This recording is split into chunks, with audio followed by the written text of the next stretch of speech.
Welcome to C-Suite Sherpas, where we shine a spotlight on business experts and resources that you should know. I'm your host, Ron Partridge, and I'd love for you to meet today's guest, Jack Skeels. Jack, nice to meet you. Nice to meet you, Ron. Thanks for having me on. Jack is the CEO and founder of AgencyAgile. Jack is a former RAND researcher and a highly acclaimed author. He teaches people how to unmanage their employees and teams. I'm very interested in that. So, what does that mean? Unmanage your team and employees? When you write a book, you're always trying to figure out how do you get a title that makes people ask that question. So thank you very much. The basic idea is that unmanaged sounds like it's a bad thing. Well, my team's unmanaged. Well, go manage it. In fact, it plays on a body of research that suggests we overmanage.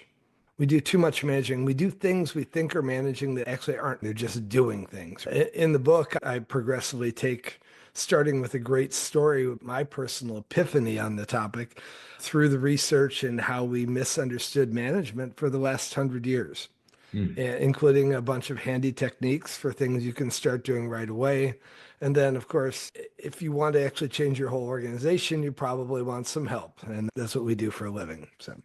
Wow. So, what are a former executive myself, right? So, what are some of the typical management things that we do that we may not even think we're doing that we should undo or stop doing?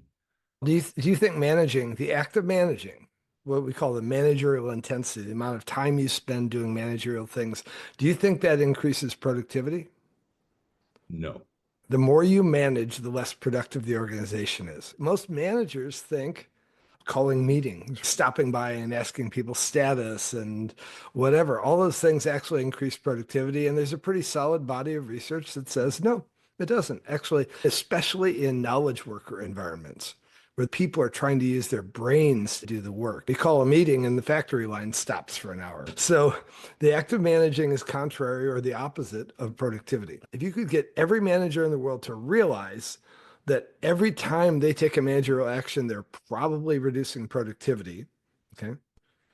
That would change the world. I mean, that would be a huge transformation right there.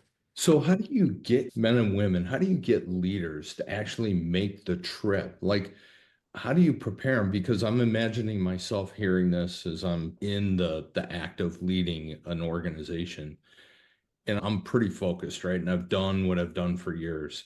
What are the things I need to do to get my mind around now I've got to unmanage? There's a whole different approach or thinking or philosophy. Are there things I got to change as a But leader? we have this societal notion that managing looks like Alec Baldwin and Glengarry Glen Ross, like always be closing and, the coffee's for closers. That sort of domineering, get your ass back to work kind of thing. It's that military command and control idea that strong leaders actually create great execution, which is not true. Not even true in the military, right? The dynamic is a very simple one, which is we're actually not that much different than each other. In other words, managers maybe have a little bit more experience and have the opportunity to have become managers, right? But Right. if you look at motivation and skill sets and innate capability and all that kind of thing, the more I be the dominant manager, the less these people become.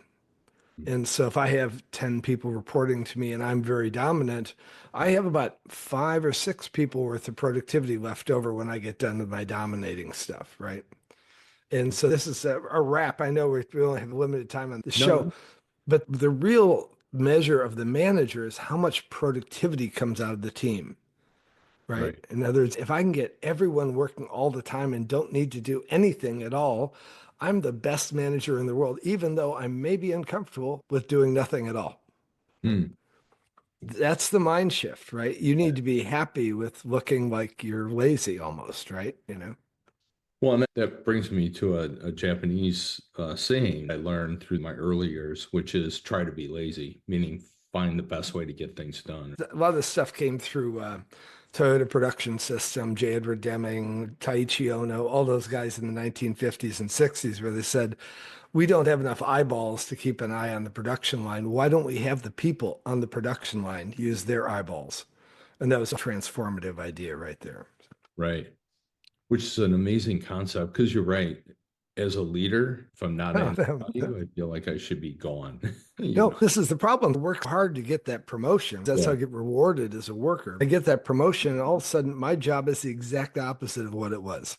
I'm hard on myself. I'm maybe even dissing the other people to help me climb the ladder and get up to this job. And all of a sudden, I have to be caring and gentle and supportive, encouraging, submissive, and reflective, which I have no skills at. How do you balance that with creating a culture of accountability and solid direction? Well, we all are very accountable. On Saturday, the people who work for you are very accountable. They get the shopping done, they get the food ready in time for dinner, whatever it is. We're actually all very good at being accountable. The question is, how much agency are we enabling them with? Okay. We teach how to have teams set their own goals. Okay. Teams usually beat those goals and they're happier doing it. Right. That's a whole different thing than the traditional, I'm going to give you your goals and you better comply. Even the word accountability, I want to hold my people accountable, has this sort of punitive sound to it. People are absolutely responsible. And so what we want to enable is responsible behavior. And that's a whole different way of thinking about it all of a sudden, right? Do you have any successes or examples of success that you've had without naming people or companies?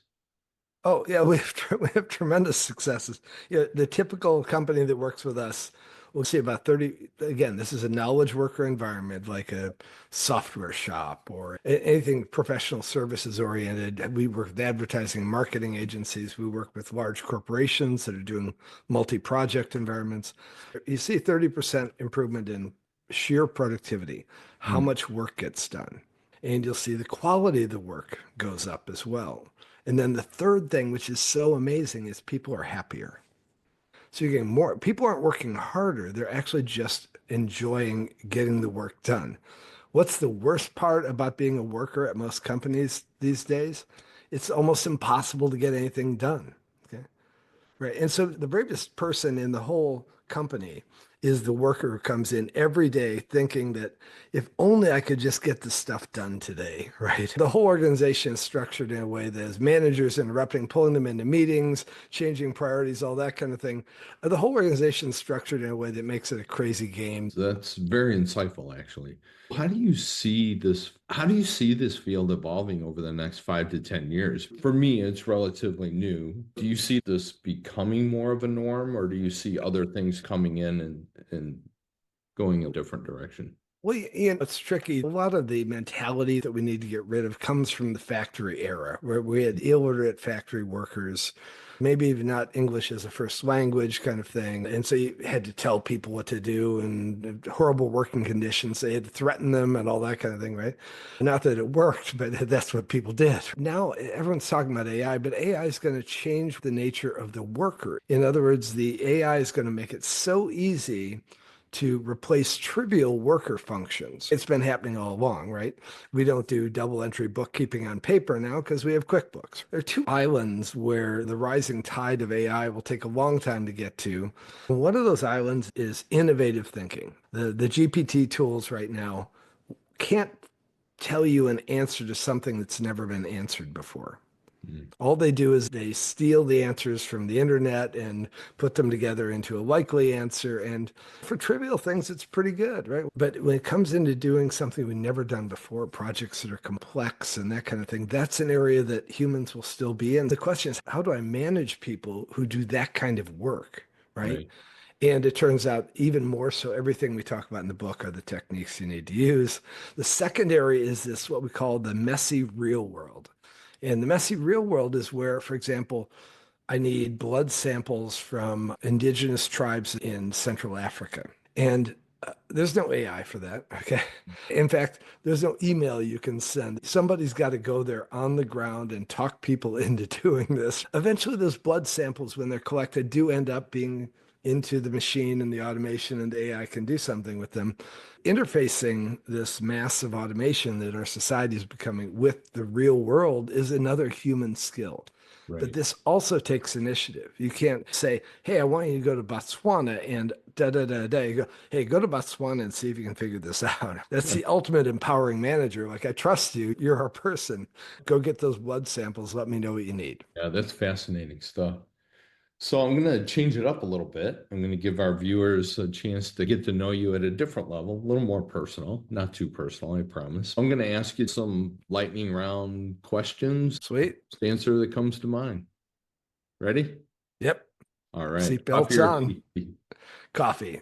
Stronger the better. Cats or dogs? I love them both. I've been falling in love with small dogs lately. They're just so charming. So, Favorite quote or phrase that you think about often? one of my mentors, the one that sticks with me, said, you'll lead a richer life and be seen as a smarter person. If anything you hear, you ask yourself, yes, but is that really true? Favorite movie or streaming series? Oh, man. I did actually watch Acapulco over the last couple months, which is just hilarious and fun and easy and relaxing and no tension or anything like that. But I go to Lawrence of Arabia for my favorite movie of all time. I Oh, mean, okay. just something epic, that Yeah. kind of thing. Yeah. All right. Favorite book? You I'd keep. have to say probably 100 Years of Solitude by Gabriel Garcia Marquez. I've read it more times than I'd care to admit. So. I'm hoping mine's going to be unmanaged. I've read that more times. You don't end up feeling like it's your favorite when you're an author. One bucket list item that you've already accomplished and one bucket list item that you haven't accomplished. Always wanted to build my own house, and I came really close about 10, 12 years ago Mm. and rebuilt a house down in the canyon in Topanga, all redwood and post plank and beam and everything. The house that Jack built. So the most important question is if our viewers would like to get a hold of you and collaborate with you, what's the best way to do that? Oh, LinkedIn by far. Just reach out to me on LinkedIn. I think I'm the only Jack Skeels there. Reach out, connect with me. I'm always on there. I respond pretty quickly and would love to hear from you. And if you have questions or if there's any way we can help, I'd love to work with you. All right. And that's Skeels, Skeels. Absolutely. All right, great. Jack, it's been great to talk with you, and thank you for being on. Thank you. Cool, Ron. Great interview. I want to keep you on your toes. Yeah. Thanks so much. I appreciate it. It's fun. Thank you.